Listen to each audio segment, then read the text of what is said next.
Bonjour les amis. Vous savez, Jésus, pour que l'on puisse comprendre véritablement son message, a procédé par des paraboles. Les paraboles nous permettent de prendre des événements de la vie au quotidien et de pouvoir les transposer afin que davantage on puisse approfondir sa parole. Dans le Nouveau Testament, on parle de 59 paraboles. Dans l'Ancien Testament, il y en a également une cinquantaine. Mais aujourd'hui, il y en a, quant à moi, une des plus importantes. Et elle a trait davantage à l'homme nouveau versus l'homme vieilli. Et je pense que ça correspond aussi. Elle est un petit peu plus longue que d'habitude à vous lire, mais prenez toujours pour acquis que, comme je vous l'ai dit depuis certains moments, nous sommes tous avec une dualité au niveau de notre nationalité. Nous sommes de nationalité d'abord et avant tout divine. Par la suite, à cause de l'établissement de notre propre plan, nous avons créé une autre nationalité qui est terrestre. Mais nous devons maintenant passer de cette nationalité terrestre pour devenir uniquement à notre nationalité divine. Alors, je vous lis cette parabole qui est un petit peu plus longue, mais je pense qu'elle est excessivement importante. L'homme nouveau et le vieil homme. Ne savez-vous pas, dit Paul, que c'est dans la mort et la résurrection du Christ que vous avez été baptisés? Paul a dit cela parce que l'homme terrestre, charnel, doit renaître à une vie nouvelle, divine, dont le germe est en lui depuis de toute éternité. L'homme a le pouvoir de développer cette vie en plénitude, mais il a aussi le triste pouvoir de l'étouffer. L'éternité de l'homme se joue dans le temps, sur la terre. Il doit lui-même choisir sa destinée et la réaliser. Si bas qu'un homme soit descendu, il peut toujours reprendre le chemin du retour vers Dieu. Il peut toujours ranimer l'étincelle de vie divine qui est en lui. Toute la sagesse de l'homme qui connaît sa destinée éternelle consiste à vivre déjà sur la terre la vie qu'il vivra dans l'éternité.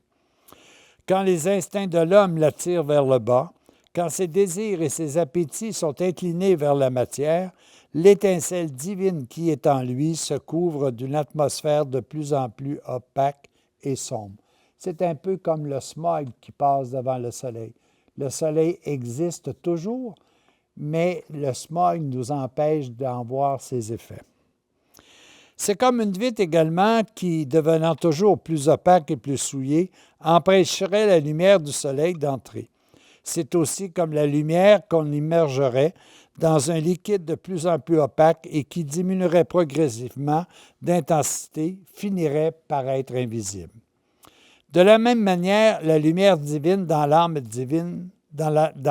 diminue d'intensité quand l'homme entretient dans son âme des sentiments troubles de pensée, de haine, de jalousie, d'envie et de vengeance.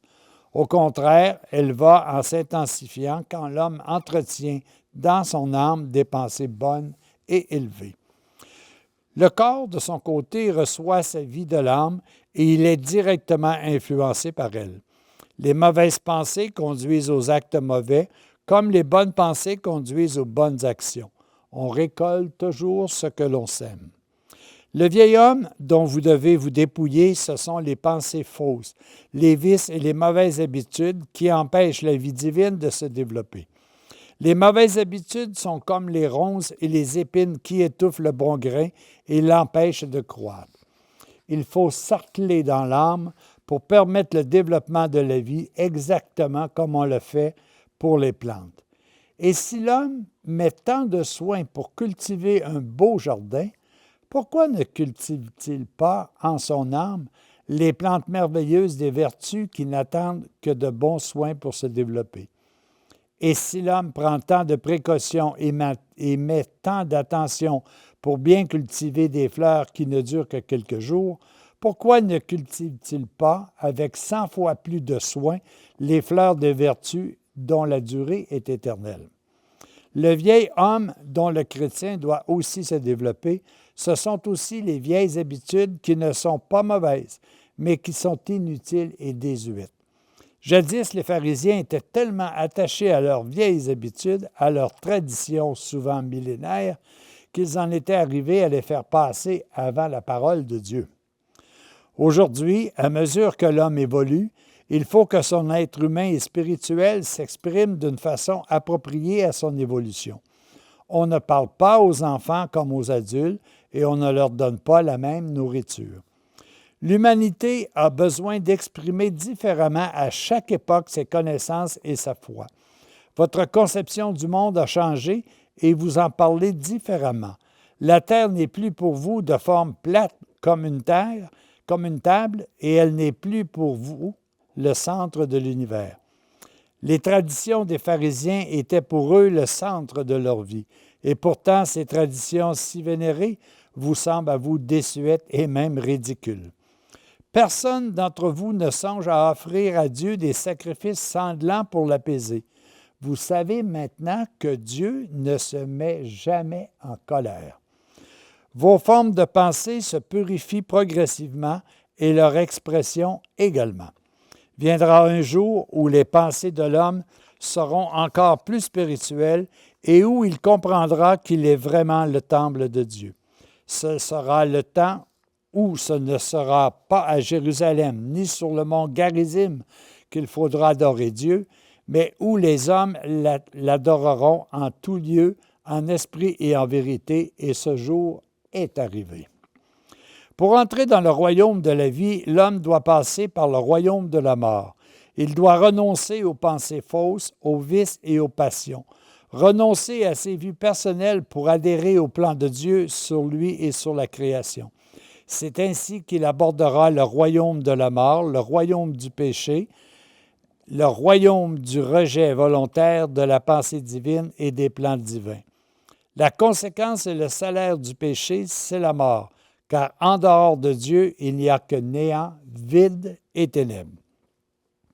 Chaque homme vit en lui-même le mystère de la passion et de la mort que j'ai vécu. Le baptême signifie à la fois la mort au péché et la naissance à une vie nouvelle. C'est un mystère de mort et de résurrection. Le vieil homme, fait de vices et de péchés, doit mourir pour que ce fumier germe et croisse la vie nouvelle, divine et éternelle. Une âme qui a renoncé au péché et qui est née de nouveau est une âme où Dieu habite.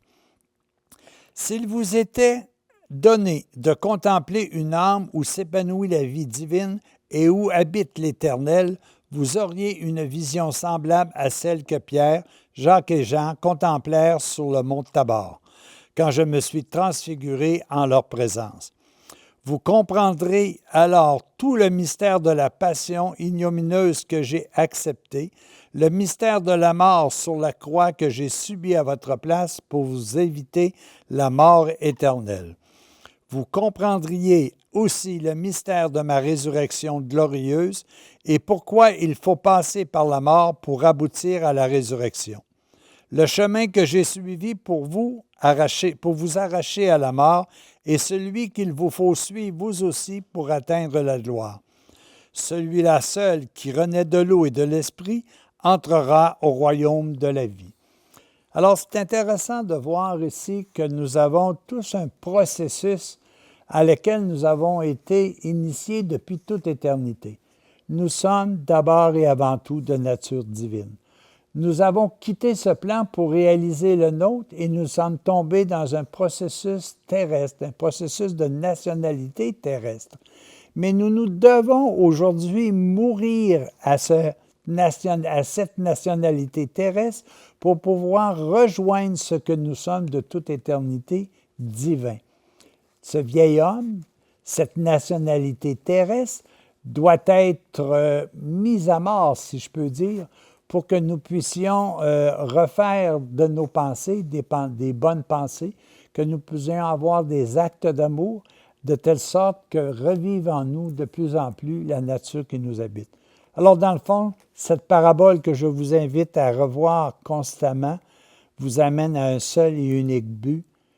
À quand nous transfigurons-nous, comme Jésus l'a fait au mont Tabor?